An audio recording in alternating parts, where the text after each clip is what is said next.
Të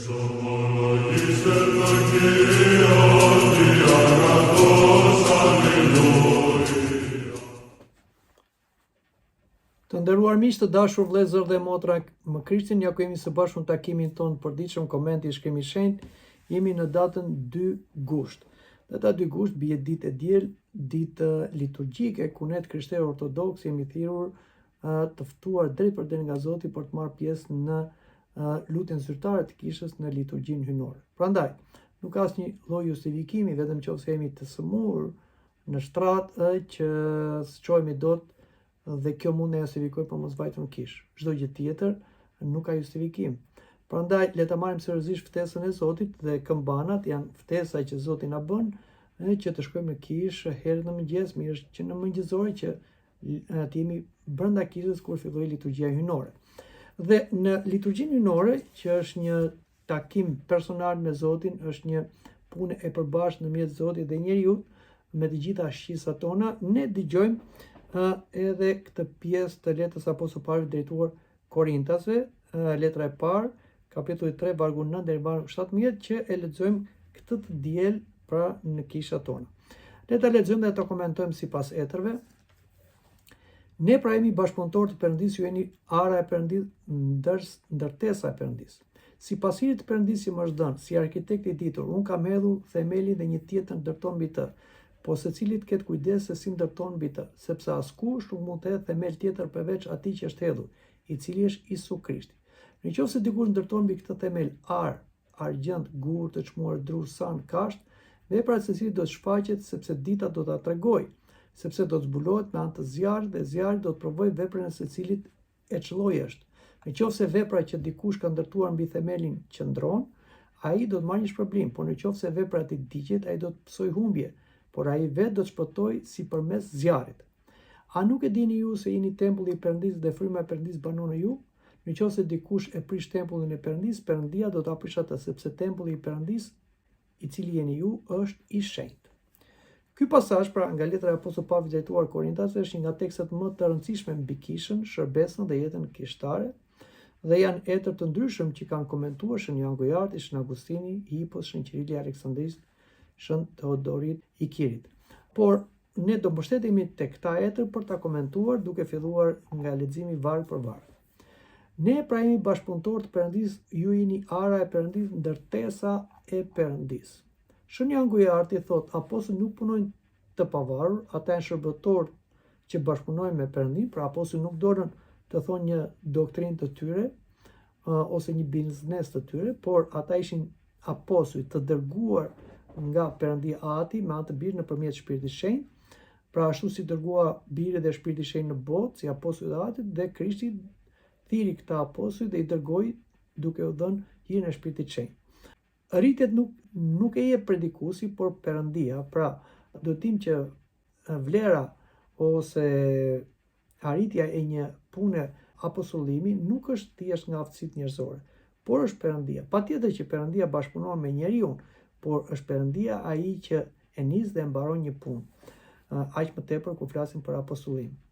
Besimtarët janë ara sepse kultivohen me fjalën, janë ndërtesa sepse ndërtohen mbi Krishtin. Fjala është fara e Perëndisë që hidhet në arën e shpirtit njerëzor, që janë besimtarët, dhe Krishti është themeli i kishës, pra ai është guri i qoshës, pastaj edhe vijnë dhe apostujt, dhe mbi këtë themel ngrihen pra besimtarët, pra si gur të latuar. Kështu që kisha është vepër e Perëndisë, thot Shën Agustini, çdo dhunti dhe çdo fryt vijnë prej hirit të tij.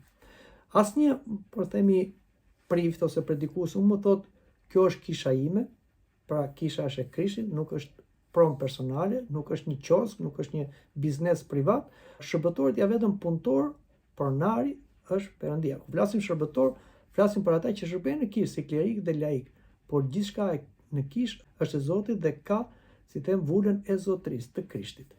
Le të flasim edhe për vargjet më poshtë, vargu 10, ku na thuhet, si pasiri të Perëndisë që më është dhënë, si arkitekt i ditur, unë kam hedhur themelin dhe një tjetër ndërton mbi të, por secili le të ketë kujdes si ndërton mbi të. Si të kuptojmë këtë fjalë?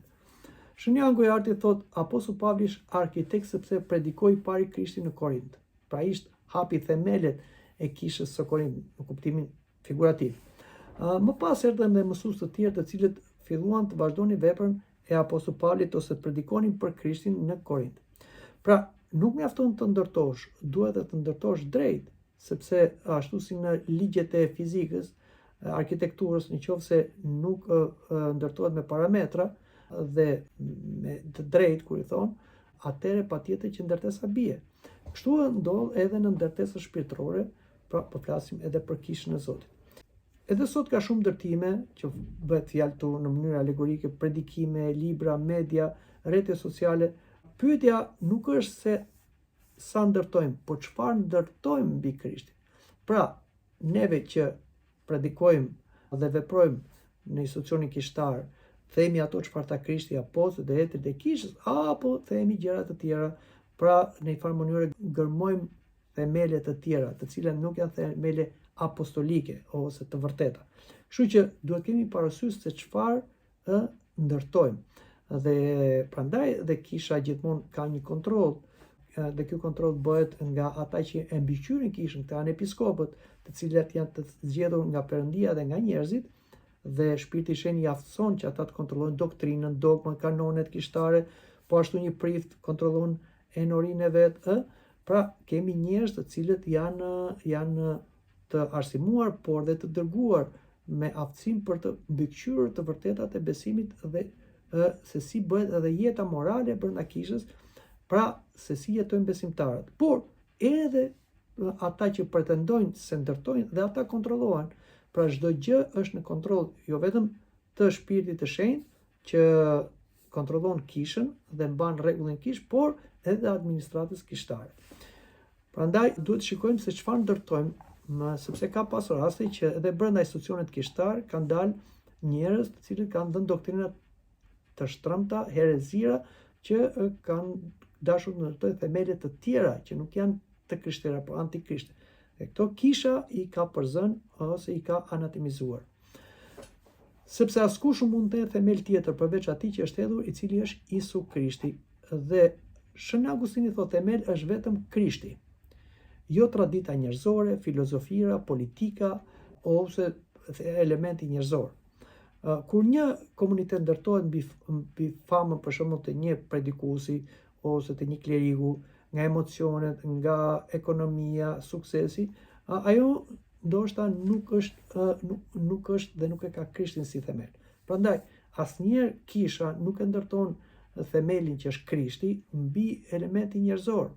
Prandaj edhe kisha ortodokse është ruajtur adhurimit të elementit njerëzor ose t'i japësh elementit njerëzor atributet hyjnora, pagabushmëri ose zëvendës si Krishti dhe gjitha këto. Në kishën ortodokse këto nuk ekzistojnë. Krishti nuk zëvendësohet asnjëherë. Apostujt nuk ishin zëvendësa të Krishtit, por ishin të dërguar të Krishtit. Dhe patjetër që njeriu është një qenie e gabuar, gabon vetëm Zoti nuk gabon, dhe Isu Krishti si biri i Perëndisë dhe biri i njeriu nuk gabon. Elementi njerëzor gabon. Prandaj kisha është ruajtur nga këto themele të tjera jo të krishterëve. Dhe kjo është arsyeja që kemi sot një kishë ortodokse dhe kisha heterodokse, që janë të shkëputura, të ndara nga kisha ortodokse. Dhe ne besojmë se një është kisha, nuk mund të kemi shumë kisha. Dhe ne besojmë një kishë katolike apostolike ortodokse, që ka një themel, Krishtin, që është themel apostolik, që ndërtuar që nga nxënësit e këtyre apostujt dhe vazhdon të ndërtohet po mbi këtë themel dhe jo mbi një themel tjetër, siç shikojmë në kishat heterodokse. Por vazhdojmë edhe lexojmë më poshtë. Në vargun 12, dhe në qoftë se dikush ndërton mbi këtë themel ar, argjend, gur, të çmuar, dru, san, kasht, dhe si ti kuptojmë këtë?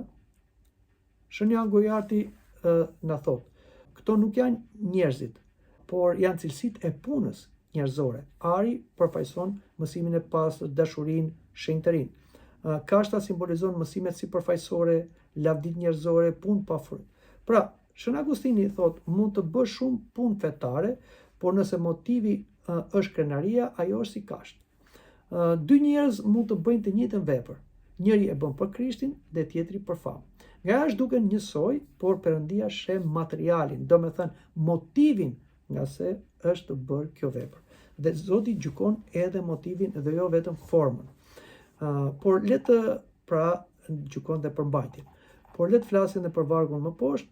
Vargu 13, vepra e secilit do të shfaqet sepse dita do ta tregojë, sepse do zbulohet me anë të zjarrit dhe zjarri do të provojë veprën e secilit e ç'lloj është ajo. Pra, si ti kuptojmë, zjarri do të provojë veprën e gjithë secilit. Ky është zjarri i gjykimit hyjnor. Nëse ne lexojmë te libri i zbulesës, nga froni i Perëndisë do të dalë një zjarr. Ky është hiri, energjia e Shpirtit të Shenjtë, që do gjykojë me drejtësi të gjithë njerëzit dhe besimin dhe veprat e tyre.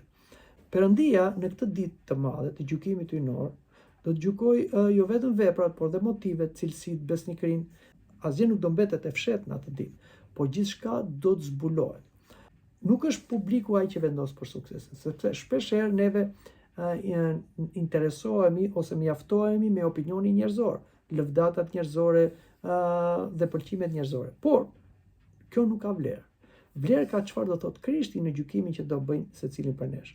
Në fund Krishti është ai që do zbulojë pse e bëm, si e bëm dhe për kë e bëm atë që neve bëm në jetën tonë. Le të flasim edhe në për vargun 14. Nëse vepra që dikush ka ndërtuar mbi themel qëndron, ai do të marrë një shpërblim.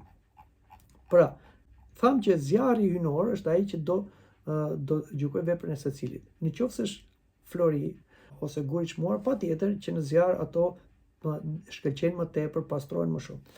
Kurse kashta, druri e diçka tjetër që nuk ekziston zjarri, digjet. Kështu pra do të gjykohet secili me drejtsinë e Perëndisë që nuk mban anë. Por do të marrë dhe shpërblim. Shën Agustini thotë shpërblimi është hir. Perëndia kurrëzon dhuntin që ai vetë e ka dhënë. Perëndia nuk haron lutjet e fshehta, sakrificat, shërbimet pa emër, të gjitha në një ditë që është dita e gjykimit do të dalin në sherr. Në këtë botë, që është botë shpeshherë e padrejtësive, botë e mashtrimeve, patjetër që gjërat fshihen. Madje edhe në ambientet kishtare ka raste të tilla që vlera e një njeriu që është njeri perëndis, një njeri i cili shërben me përkushtim, me shenjtëri, ai keq kuptohet, keq interpretohet ose në një farë mënyre eklipsohet. Por nuk është kjo vlera e këtij njeriu. Vlera është kur do ta zbuloj Zoti. Dhe e kundërta ka dhe njerëz të cilët janë hipokrit, janë njerëz të cilët përpiqen të pëlqejnë nga njerëzit, ata duan të rokiten, dekorohen e diçka tjetër. Prap kjo nuk është një vlerë. Është një vlerë e përkohshme. Vlera e secilit për nesh që ka punuar për Zotin ose kundra Zotit do të zbulohet në ditën e gjykimit. Dhe në ditën e gjykimit do të vlerësohet se cili është shërbëtori besnik i Krishtit apo është thjesht një hipokrit ose një heretik ose një mashtrues. Prandaj duhet të presim ditën e gjykimit. Si thot Zoti, mos gjykoni. Pra nuk do të gjykojmë para se të vijë dita e gjykimit nga gjykatësi. Dhe ky gjykatës nuk është njeri, por është Perëndia njeri, Zoti ynë Isu Krisht. Në vargun 15 lexojmë. Nëse vepra e tij digjet, ai do të psoj humbje, por ai vetë do shpëtohet sipërmes zjarrit. Si të kuptojmë këto fjalë? E thon etrit e kishës. Ky është një nga vargjet më të diskutuara, por Shën Johan Gojarti thotë, ai nuk flet për jo besimtarët. Pra, jo besimtarët patjetër që nuk kanë vend as të gjykohen, pa ata shkojnë në humbje, në botën e vdekjes dhe në ferr. Po këtu flitet për një shërbëtor të Krishtit që ka ndërtuar dobët. Veprat e tij humbasin.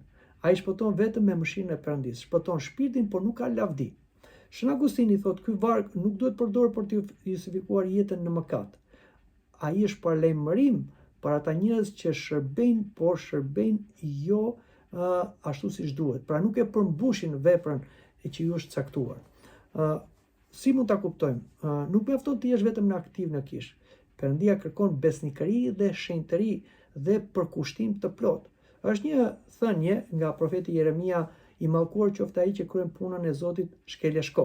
Prandaj duhet të jemi kujdesshëm që punën e Zotit duhet ta nisim dhe ta përfundojmë dhe të japim më të mirën që kemi. Jo thjesht një punë angari që ai se po e bëjmë edhe u bë kjo punë. Jo, duhet të kemi një vrasje ndërgjegje ku puna nuk është mbaruar, ku puna nuk ka shkuar deri në fund, ku nuk kemi dhënë maksimumin, sepse një ditë to do zbulohen nga Zoti, dhe secili do marrë shpërblimin e vet. Dhe do na ikë mundimi kot, sepse nëse është një punë e bërë shkelje shko, patjetër që do marrim atë, si thuhet që puna do digjet, vepra nuk do mbesi. Gjithë mundimi që ke bërë në tokë do t'iki.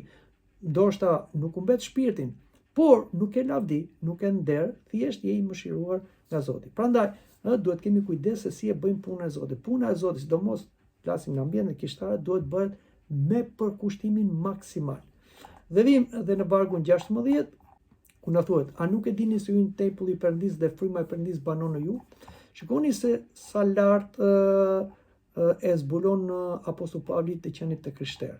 I krishteri nuk është një qenie biologjike, një njeri zakonshëm, ai është tempulli i Perëndis. Shënqëria e Aleksandris thotë fryma e shenjtë banon te besimtari, prandaj njeriu është bërë vendbanimi i Perëndis, një kishë e gjallë. Shënia Angyarti thotë këtu është në shumës, pra nuk është vetëm një person tempulli i Perëndis, për shembull vetëm kleri, po është edhe laikët dhe të gjithë janë tempujt e Perëndis. Pra i gjithë kisha, jo ndërtesa, po flasim për besimtarët, janë tempujt e Perëndis. Pra kjo nuk përjashton faktin se çdo besimtar është gjithashtu një tempull i Perëndis dhe Perëndia rrit tek ai. Prandaj ne nderojmë çdo besimtar pavarësisht statusit që ai mund të ketë. Kjo ndryshon mënyrën se si shohim trupin ton, bashkësinë, adhurimin, marrëdhëniet. Pra ne nuk jemi të zakonshëm, jemi të jashtëzakonshëm. Perëndia banon tek neve, dhe kjo është përgjegjësi që kemi ndaj vetes, por dhe respektin ndaj tjetrit kur ai është i krishterë, sepse jo vetëm është një ikonë e Perëndis, se çdo njeri është një ikonë e Perëndis, por është tempulli i Perëndis. Zoti banon atij ashtu si kur shkojmë në një kishë, dhe shkojmë me nderim, me frikë Perëndie, dhe jemi të përkushtuar. Kështu është dhe respekti që kemi ndaj një besimtar që është përballë nesh. Pra duhet t'i japim respektin maksimal, sepse Zoti qëndron tek ai. Por le të flasim edhe për vargun e fundit, vargu 17, ku na thuhet: nëse dikush e prish tempullin e Perëndis, Perëndia do ta prish atë, sepse tempulli i Perëndis i cili jeni ju është i shenjtë.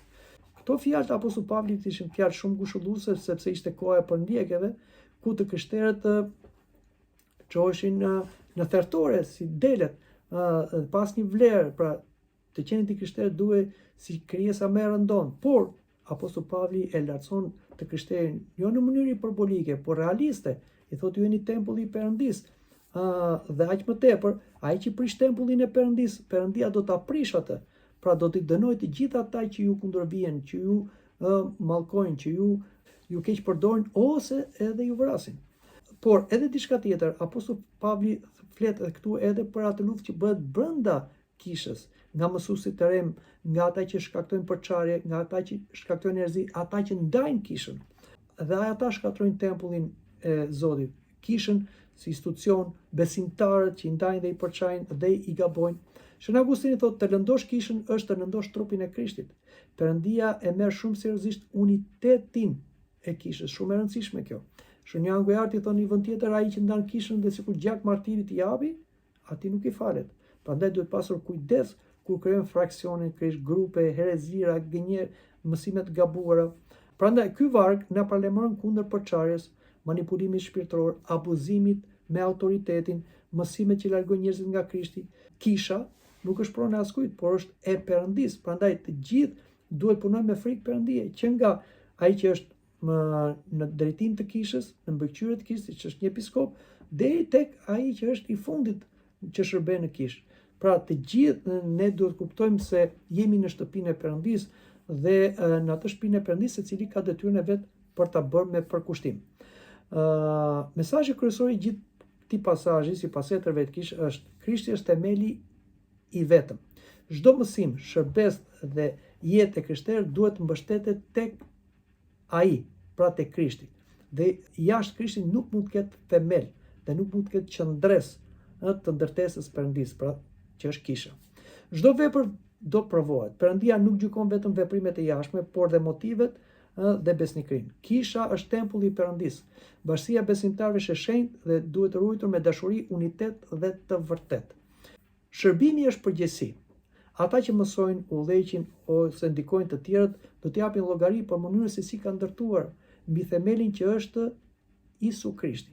Ky interpretim patristik është vendos vëmendjen nga suksesi i dukshëm tek besnikëria ndaj Krishtit. Vlera e veprës nuk matet nga fama ose madhësia e saj ose nga statusi, por nga fakti nëse është ndërtuar mbi të vërtetën, dashurinë dhe shenjtërinë në Krishtin. Pra, me këto fjalë mendoj që ta mbyllim edhe takimin për sot. Ju uroj një të diel të bekuar dhe mirupafshim në takimin tjetër.